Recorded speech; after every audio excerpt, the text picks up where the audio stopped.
Guys পুৱাই আপোনালোকক শুভেচ্ছা জনাইছোঁ। বৰ্তমান আছোঁ মই জালুকবাৰীত আছোঁ মই শ্ৰদ্ধাৰ সাধাৰণভাৱে জীয়াই থকা অসাধাৰণ চিন্তা কৰা এজন ব্যক্তিৰ কাষত, যে ব্যক্তি একদম সাধাৰণভাৱে জীয়াই আছে আৰু কি কাম কাজ কৰিছিলে, কেনেদৰে জীৱন যাপন কৰিছে, কি চিন্তা কৰিছে আপোনালোকে জানি ভাল পাব।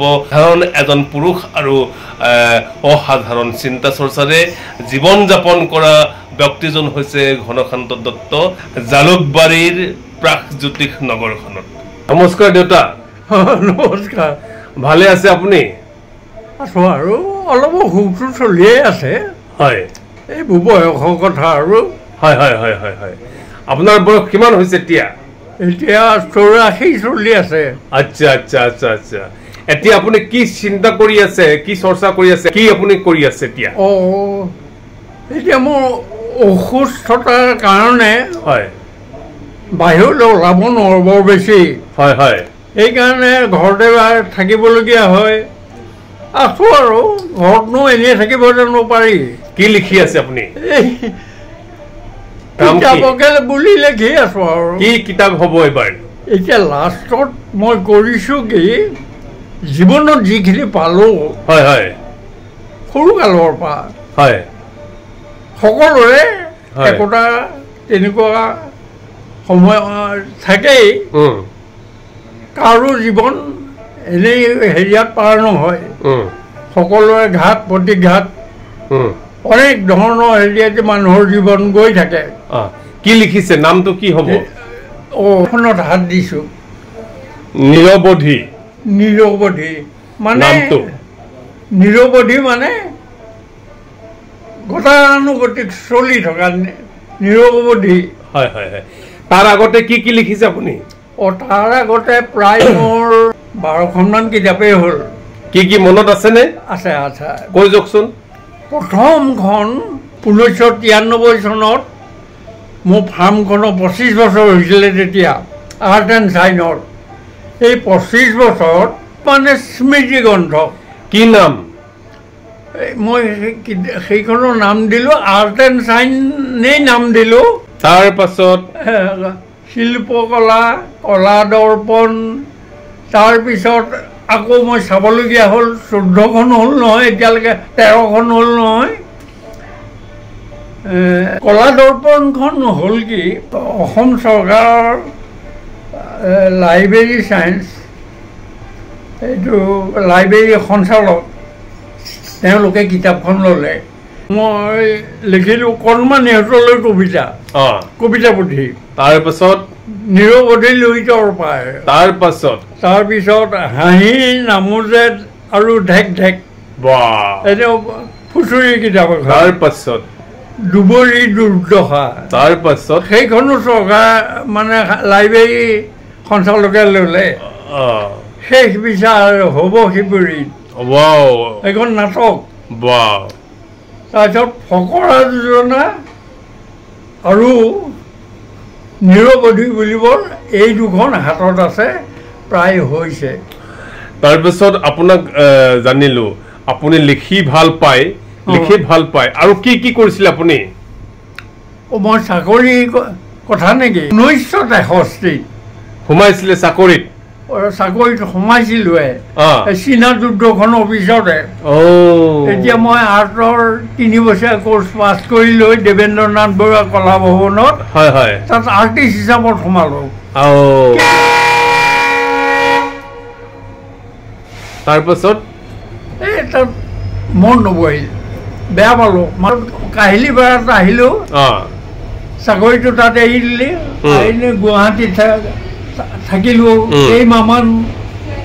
মনটো হ'ল যে কিবা ফাৰ্ম এখন খুলি কিবা লেখা মেলা কাম কৰি ইয়াতে থাকিম আৰু। অকণমান আপোনালোকে নাম শুনিছে চাগে, নতুন অসমীয়া, তাত এটা চাকৰি পালোঁ। মানে ৰাতি এই প্লেটখন আখৰ লিখিব লাগে। হয় নেকি? ৰাতি 7টা বজাৰ পৰা 12টা বজালৈ সেইখিনি কৰি দৰমহা পাইছিলোঁ। বোধকৰো 200মান টকা দিছিল নেকি তেতিয়া, 200 টকাই বহুত। তাতে কৰিলোঁ কি মালিগাঁও চাৰিআলিতে এটা ৰুম লৈ পেলাই আৰ্ট এণ্ড চান নাম দি পেলাই ফাৰ্মখন খুলিলোঁ। সেই তেতিয়াৰ পৰা ফাৰ্মখন আৰম্ভ হ'ল। সেই ফাৰ্মখনে 25 বছৰ যে হ'ল, সেই 25 বছৰত এই স্মৃতি গ্ৰন্থখন উলিয়ালোঁ। আপোনাৰ জন্মৰ ঘৰ ক'ত আছিলে, জন্মস্থান? যোৰহাটৰ গছপুৰীয়া গাঁও কয়। আপুনি যোৰহাটৰ পৰা কেনেকে পালে ইয়াত গুৱাহাটীত? গ'লো সেই চাকৰি লৈ। চাকৰিত সোমালোঁ দেৰগাঁৱত। দেৰগাঁৱত সোমাইছিলে চাকৰি? দেৰগাঁৱত সোমালোঁ, সোমাই সেই 5 মাহতে গুচি আহিলোঁ। দেৰগাঁৱত চাকৰিত সোমাইছিল, যোৰহাটত ঘৰ আছিল। মোৰ 6 মাহ বয়স হওঁতেই মা ঢুকাল। মাত্ৰ 6 মাহ। কাৰ লগত ডাঙৰ দীঘল হৈছিল? ৰ'ব, তাৰপিছতে দেউতা আছিলে নাম ধলা মানুহ, কিন্তু দেই জানিছিলে ৰতি ৰাম দত্ত বুলি, কিন্তু তেখেতো ঠিকাদাৰ, মানে কণ্টেক্টে কৰিছিলে। কণ্টেক্টো মানে তেওঁ নিজে হাতে কামে কৰা মানুহ, কাঠৰ কাম, পকাৰ কাম, যি কামেই নহওক তেওঁ নিজে কৰে। তথাপিতো সেই আলমতে কৃষ্ণৰ এই যে জগন্নাথ বৰা কলেজৰ প্ৰিন্সিপাল আছিলে প্ৰথম কৃষ্ণকান্ত সন্দিকৈ চাহাব, তেখেতে দেউতাক বৰ মৰম কৰিছিলে। মৰম কৰি তাত কাম কৰি তাত গোটেই কলেজৰ কামখিনি দিছিলে, সেইবোৰ কৰিলে। কিন্তু দুৰ্ভাগ্য, দেউতাক তেনেকৈ থাকোঁতে মোৰ 3 বছৰ বয়স হওঁতে দেউতাৰ অসুখত দেউতাক ঢুকাই থাকে। তাৰপিছত কষ্ট হ'ল। পেহীদৌ এগৰাকীয়ে মোক ডাঙৰ দীঘল কৰিলে। পেহীদৌ পিছত যেতিয়া পেহীদৌ ডাঙৰ কৰিলে, তাৰপিছত বাইদেউ, কিন্তু সৌভাগ্য এইটোৱে, মোৰ বাইদেউ 2গৰাকী আছিলে। এই ডাঙৰগৰাকী দেউতাই বিয়া দি দিছিলে। আপুনি আৰ্ট কৰিলে, কবিতা লিখিলে, সাহিত্য চৰ্চা কৰি কিতাপ লিখিলে, আপুনি সাহিত্য পেঞ্চন পালে নাই? চৰকাৰে আপোনাক দিছেনে নাই? 2016 চনত দিলে। 2016। আচ্ছা আচ্ছা আচ্ছা। প্ৰচাৰ কৰিলে অকণমান দিগদাৰ হয় যদিও মই নাজানো। ক'বলগীয়াটো ক'ব লাগে আৰু। চবে তেতিয়া 8,000কে পেঞ্চন পায়। 8,000 মোকো দিলে 8,000কে। 3 মাহৰ মূৰত 8,44,000 টকা পালোঁ। পাই পেলাই কামত এনেকৈ গৈ আছে। এটা বছৰ পাৰ হৈছে, একেলগতে হ'ল কি প্ৰায় 80,000 নে 85,000 টকা মোৰ নামলৈ একে কোবতে আহিলে। য'ত পাব লাগে মই 8,000, তেওঁলোকে কিবা ভুল কৰি 85,000 মান টকা মোলৈ, মইতো নাজানো, সেয়া বেংকেহে জানে, নামত আহিল। মই তাকে দেখি আচৰিত হ'লোঁ। মই ভাবিলোঁ লৈ নাজানে কোনো। মই তাকে গৈ পইচাটো উলিয়াওঁ। মই ভাবিলোঁ কি নামঘৰ অকণ বনাই পেলাওঁ এইটো হেৰিয়াতে, এই কীৰ্তন ঘৰ অকণ বনাই পেলালোঁ মোৰ সন্মুখত। 80,000 পায়। ধুনীয়া ধুনীয়া। অন্য খৰচ নকৰ। তাতে কৰোঁ কি, এই গুৰু আসনখনৰ পইচা খৰচ কৰি পেলাই নাম এষাৰ গৈ কীৰ্তন ঘৰ তাতে 70,000 মান বা 70,000 মান টকা খৰচ কৰে। হ'লেও মোৰ এটা সন্দেহ হ'ল, কিয় এইটো কথা হ'ল। গ'লোঁ মই বেংকলৈ, বহীখন লৈ। বেংকৰ মেনেজাৰক ক'লোঁ। বেংকৰ মেনেজাৰজন আমাৰ তিতা বৰা আছিলে, চিনাকি সৰু ল'ৰা। মই বোলো নাম কাঢ়ি মাতিলোঁ, কিবা নামটো আছিলে। মোৰ কথা এটা হ'ল নহয়, মইতো 8,000কে টকাহে পালোঁ, কিন্তু তোমালোকৰ বেংকে কেনেকৈ মোক ইমানবোৰ টকা দিছাহে, চোৱাচোন তোমালোকৰ কি ভুল হ'ল। তেওঁ আৰু লৰালৰি এইটো মাৰি পেলাই বাহিৰলৈহে মাৰিব লাগে, চাই পেলাই দেখিলে মোক কোৱা খুৰা কোৱা বৰ ডাঙৰ কথা কি হ'ল। এই আপোনাৰ নামত প্ৰায় 1,20,000 টকা এনেই বেছি হৈ গ'ল। বোলো কিয় হ'ল এইটো কথা? বোলে আমাৰ মিছ হৈ গ'ল তাত, এইবোৰ হ'ব নালাগে নহয়। ইছ ৰাম, আপুনি যে আহি আমাক দেখুৱালেহি, অন্য নেদেখুৱালে। মই বোলো লোকৰ পইচা মোক দিলে আকৌ, মই খৰচেই কৰিলোঁ কিছুমান। এতিয়াও মোৰ 40-42,000 টকা জমা আছে। এইবোৰ লোকৰ পইচা নহয়, মই 8,000কৈ পাব লাগে। এইবোৰ কাটি দিয়া, এইবোৰ চব লৈ যাব নালাগে মোক এইবোৰ।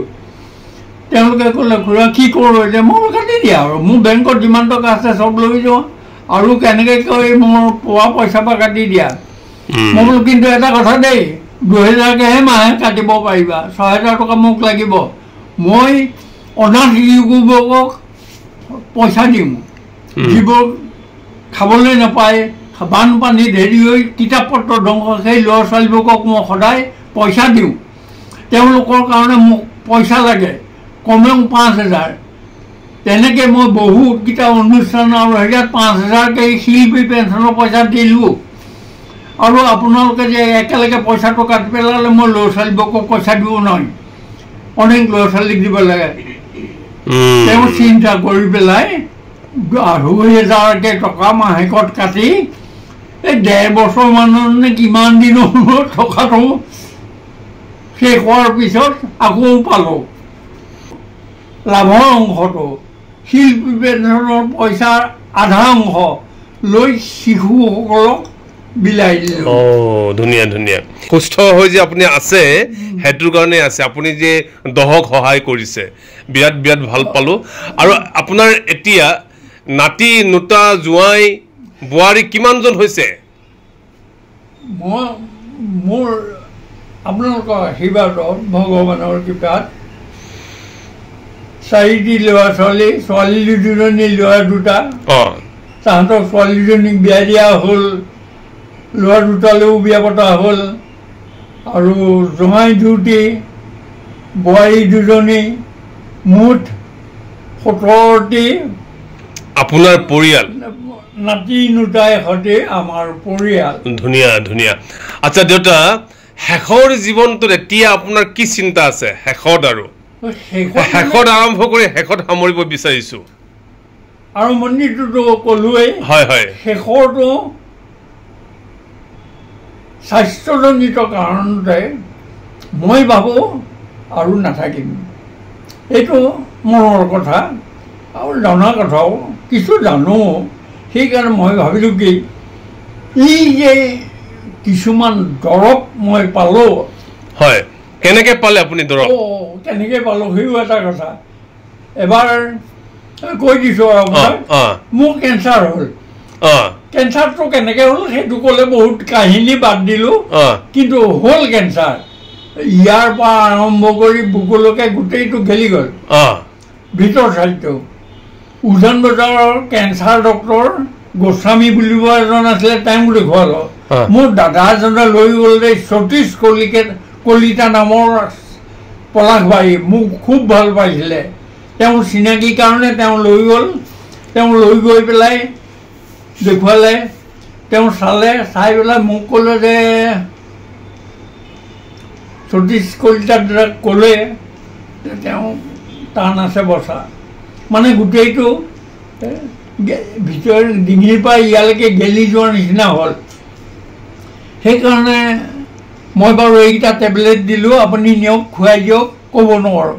যদি ইচ্ছা হয় ভেলৰলৈ এবাৰ নিব পাৰে, কিন্তু কামত নাহিব। কিজনী ডাক্তৰে ক'লে, গুচি আহিলোঁ। আহি ঘৰ পালোহি, দাদাইও কিবা কিবি দিলে। সেই দাদাজনে ঘৰত আছোঁ, এই ল'ৰা ছোৱালীকেইটা সৰু সৰু 4টা, সৰুটো তেতিয়া ক'লাত, ডাঙৰজনী ছোৱালী 9 বছৰ, ইজনী 7 বছৰ, এই বাবুৰ 5 বছৰ, তাৰ 1 বছৰ 1.5 বছৰ, এনেকুৱা ক'লাত থকা। দুদিনৰ পিছত মোক ক্ৰমান্বয়ে বেছি হৈ আহিল। বেছি হৈ আহি হ'ল কি, খাব নোৱাৰাই হ'লোঁ। খাব নোৱাৰা হৈ পানীও নোযোৱা হ'ল। দৰৱটো বাদেই দিলোঁ, পানীও নোযোৱা হ'ল। এওঁক ক'লোঁ, হেৰা ব'লাচোন বাহিৰলৈ যাওঁ। তেতিয়া ৰাতি 12টা বজাৰ পিছত দেই, শুব পৰা নাই কোনো। এইকেইটা ল'ৰা ছোৱালীক মই বাহিৰলৈ উলিয়াই লৈ গ'লোঁ। মোৰ সন্মুখতে মা কামাখ্যা দেৱী মন্দিৰ, সদায় তাত ওলাওঁতে সময়তে সেৱা জনাওঁ, আৰু যোৰা টকা আহোঁতেও মই কামাখ্যাক মাক চিন্তা কৰি ইয়ালৈ অহা স্থান ক'তো পালোঁ তেওঁ মুখে মুখে মন্দিৰ দেখি থাকি ঘৰৰ পৰা তেওঁ ক'লোঁ হেৰা ব'লাচোন বাহিৰলৈ যাওঁ ওলাই গ'লোঁ সৰুটো কোলাত লৈ আটাইকেইটাই মই ভাৰাষ্ট্ৰেৰে মাতৃক ক'লোঁ এই মাতৃ তোমাৰ ওচৰলৈকে আহিলোঁ তুমিয়ে আনিলা সকলো কৰিলা কাম বনৰ পৰা আৰম্ভ কৰি যি কৰিলোঁ কিন্তু এতিয়া আজি মোৰ অৱস্থা যি দেখিলোঁ মই আজি আৰু নাথাকিম সেইকাৰণে এই সমস্ত এটাইকেইটা প্ৰাণী কণ এনাদিনা ল'ৰা ছোৱালীৰ সৈতে এওঁক তোমাকে গতালোঁ মই যাবলৈ ওলালোঁ তুমি মোক কিবা কৰা বুলি কৈ সেৱা কৰি ভিতৰলৈ আহিলোঁ অলপ দেৰিতেনো চবৰে টোপনি গ'ল 10-15 মিনিটৰ পিছত টোপনি গ'লত কি হ'ল মই দেখিলোঁ এটা ৰাস্তা মা দেৱী কামাখ্যা দেৱীৰ হেৰিৰ পৰা মন্দিৰৰ মুখৰ পৰা মোৰ শুই থকা জেগালৈকে এটা সেন্দুৰীয়া ৰাস্তা তাৰ কিনাৰত দুবৰি বন বুজিছেনে একদম সৰু ৰাস্তা এটা দুবৰি বন মাতৃ আহি আছে হাতত বগা লাখুটিডাল লৈ বগা চুলি বগা কাপোৰ বগা সমস্ত বগা লাখুটিডালো বগা আহি আছে আহি আহি মোৰ মূৰশিতানৰ ওচৰত ৰ'ল ৰৈ পেলাই ক'লে অ' বোপাই তই ভাল হবি তোৰ একো হোৱা নাই মই তোলে এই দৰৱটো আনিছোঁ তই খাবি তই ভাল পাবি দৰৱটো 3বাৰ ক'লে 3বাৰ এবাৰো নহয় 2বাৰো নহয় 3বাৰ ক'লে সপোনতো 2-3বাৰ নকয় কিন্তু তাই মাতৃয়ে মই পাহৰোঁ বুলি 3বাৰ ক'লে যে 3বিধ বস্তুৰ নাম ক'লে কৈ পেলাই ৰাতিপুৱা সুধা পেটত খাবি সেইমতে মই আৰু এওঁক সাৰ পাল এওঁ সাৰ পাইহে আছে আৰু মই ক'লোঁ যে নাকান্দিবা মই মাতৃয়ে মোক দৰৱ দি গ'লহি তেওঁ গ'ল এই দৰৱটো গোটোৱা কাইলৈ পৰা খাব লাগে মোৰ ঘৰতে কাম কৰা মানুহ এজন আছিলে চামন কাই বুলিব সি ৰাতিপুৱা গৈ 9টামান বজাত এটাকেইটা বস্তু গোটাই আনি দিলা প্ৰথম দিনাখন খালোঁ কি ক'ম মানে যিটো মই পানী অকণ গিলিব নোৱাৰোঁ মই এই থপথপীয়া বস্তুটো কেনেকৈ গিলিম বুলি ভাবোঁতে মাতৃক সেৱা লৈ মুখত দিলোঁ অকণমান গুচি গ'ল তললৈ আৰু গ'লোঁ ইয়াৰ পৰা একদম ইয়ালৈকে ঠাণ্ডা গোটেই গিলাচত যিমান আছিলে সকলো খাই দিলোঁ খাই দি পেলাই মই বহিলোঁ ভাল পোৱা নিচিনা লাগে মোৰ যেন ক্ৰমান্বয়ে ভালেই পালোঁ নেকি তাৰপিছত হ'ল কি আধা ঘণ্টামান বহি এওঁ ক'লোঁ হেৰা চাহ একাপ খাওঁ এওঁ কেনেকৈ দিয়ে চাহ মোক একো বস্তু খাব পৰা নাই গৰম বস্তু কেনেকৈ দিয়ে তথাপিতো তেওঁ কুহুমীয়া ঠাণ্ডা চাহ একাপ অকণমান বনাই দিলে খাই দিলোঁ সেইখনো গ'ল অকণমান নহয়তো মোক ভালেই পালোঁ সেইদিনাখনলৈ ৰাতিলৈ মই ভাত খচা পানীও খাব পৰা হ'লোঁ খালোঁ পিছদিনাখনো দৰৱ পালি খালোঁ তৃতীয় দিনাখনো খোৱাৰ পিছত কি হ'ল ক'ব পাৰে ভাত খাব পৰা হ'লোঁ সেই অসুখ ভালে হয় এই এতিয়ালৈকে সেই অসুখ গ'লেই আৰু এতিয়া কথা হ'ল কি মা কামাখ্যাই আপোনাক ভাল কৰিলে যি ভাল হ'ল এতিয়া আপুনি আজিও ডেকাৰ দৰে আছে চিন্তা চৰ্চা দেখা শুনাত এতিয়া কথা হ'ল কি এই দৰৱটো মানে সেই তেতিয়া দিয়া দৰৱটো সেই দৰৱটো মায়ে দিয়া দৰৱটো সেই দৰৱটোক আপুনি অকলে খালে নে আমাকো খুৱাব মানে ৰাইজক মই অকলে কেনেকৈ খাওঁ মাতৃয়ে মাত্ৰ মোক দি থৈ গুচি গ'ল নগ'লে নহয় যে তুমি কাৰোবাক দিবা সেইটো কাৰণে আপুনি কাকো দিয়া নাই মই দিওঁ কেনেকৈ 40টা বছৰ পাৰ হৈ গ'ল মই দিব নোৱাৰোঁ সদায় ভাবোঁ মাতৃক কোনোবা এজনক মই সহায় এনেকুৱা অৱস্থা মানুহক কোনোবা সহায় কৰিব, কিন্তু মাতি আজিলৈকেতো মোক দৰ্শন নিদিলে, কোৱা নাই। সেইকাৰণে মই বৰ ভয় খাওঁ, বুজিছে এইটো কৰা। এইটো দহক সহায় কৰাটো কোনো ভয়ৰ কথা নহয়, আপুনি অন্যায় নকৰিলেই হ'ল। সেয়েহে আপুনি নোযোৱা আগত, পৃথিৱীৰ পৰা নোযোৱা আগত আপুনি দহক দি থৈ যাওক। সেইকাৰণে মই কৰিলোঁ কি, তেওঁ কথাটো ৰক্ষা কৰিলোঁ, ময়ো যাতে বিপদত নপৰোঁ, তেওঁ বাক্যষাৰ যাতে লংঘন নহওক বুলি এই কিতাপখন লিখি ইয়াত সমস্ত মই লিখি দিলোঁ।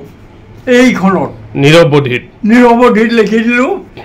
এই লাষ্টৰ এইখিনিত তিনিটা পক্ষ কেনেকৈ খাব লাগে, তাৰ জোখ মাহ আৰু তাৰ অনুবাদ কেনেকৈ খাব লাগে, এই সমস্ত লিখি শেষ কৰি থৈ দিলোঁ। ৰাইজে পাব, তাকে খাব। খালে মই আৰু তেওঁ জানে, মই নাজানো। খালি তেওঁলৈ একো গছি বন দি আগবঢ়াই ল'ব খোৱাৰ আগত, সেয়ে মই ৰাইজলৈ দিলোঁ। বহুত বহুত বহুত বহুত বহুত বহুত মানে আপোনালৈ ধন্যবাদ নহয়, এইটো প্ৰাৰ্থনা। দহৰ মানে ৰাইজৰ মানৱ জাতিৰ হ'ব উদ্ধাৰ। মাৰ দিয়া যিটো দৰৱ সেইটো মানৱ জাতিৰ উদ্ধাৰ হ'ব। আৰু এই শেষৰ জীৱনত আপুনি সেইটোকে চিন্তা চৰ্চা কৰি নিশ্চয় লিখি আছে। দেউতাৰ এইটো কথা, দেউতাৰ চিন্তা, দেউতাৰ আপোনালোকলৈ, আমাৰ জাতিটোলৈ, মানৱ জাতিলৈ এইটো অৱদান ক'ব লাগিব, মাৰ সেৱাত, মাৰ আশীৰ্বাদত। আৰু এই দৰৱ আপোনালোকে নিশ্চয় অনাগত দিনত এই নিৰৱধি কিতাপ যেতিয়া ওলাব তেতিয়া আপোনালোকে পাব। আৰু মাক সেৱা কৰি আপোনালোকে খাব, নিশ্চয় কেঞ্চাৰ ৰোগ নিশ্চয় আৰোগ্য হ'ব। ইমানতে আজি সামৰিছোঁ ন দেউতা, আজি সামৰিছোঁ। আৰু কিবা ক'বলৈ? ধন্যবাদ। আৰু এই শেষত মানে ভৱিষ্যতৰ প্ৰজন্মক আপুনি কিবা এটা কওক, কি ক'ব? মোৰ সেইটোৱে ডাঙৰ কথা। আমাৰ মানুহখিনি, আমি আগতে আমাৰ সৰু কালটোত যিটো অৱস্থাত আমি ডাঙৰ হৈছিলোঁ, আজিকালিতো ল'ৰা ছোৱালী সেই অৱস্থাত নাই। আমি পাঠশালা স্কুললৈ গৈ পেলাই ঢাৰি বাতিত মাটিত বহি পেলাই আমি চব পেঞ্চিল লৈ লিখিছিলোঁ আৰু কৰিছিলোঁ কি, মাটি লৈ বস্তু বনাইছিলোঁ, খৰাহি বাচি শিকিছিলোঁ। আজিকালি ল'ৰা ছোৱালীটো সেইটো নাইকিয়া হ'ল। তথাপিতো আমাৰ পৰম্পৰাটো ৰক্ষা কৰিলে ভাল। তথাপিতো স্কুলবোৰত এইটোতো এৰিয়েই দিলে। কিবা কৰি হ'লেও এটা ক্লাছ সেই বস্তুবোৰ শিকোৱা দিলে ভাল হয়। কাৰণ আমাৰ কুটিৰ শিল্পটো তাতহে ৰক্ষা হৈ থাকিব। কুটিৰ শিল্প নহ'লে গুচি যাব। আৰু তাৰ দ্বিতীয়তে ল'ৰা ছোৱালীখিনি যেনেকৈ ডাঙৰ হৈছিলে, খাদ্যখিনি আমি কি খাওঁ, আমি বেছিকৈ খাবলৈ ইচ্ছা কৰোঁ বাৰীৰ শাক চব্জি, শাক পাচলি বা এইখিনি। কিন্তু আজিকালি ল'ৰা ছোৱালীয়ে বেছিকৈ খায় এই বজাৰত যে ওলাইছে কিবা পেকেটবোৰ, এই কি কয় নেকি, এইবোৰ খোৱা কিবা কিবিবোৰ। কিন্তু এইবোৰৰ প্ৰতি যদি এটা আমলখি খায় বা এটা শিলিখা খায়, কিমান ডাঙৰ কামত আহে। কিন্তু সেইবোৰ নাখায়।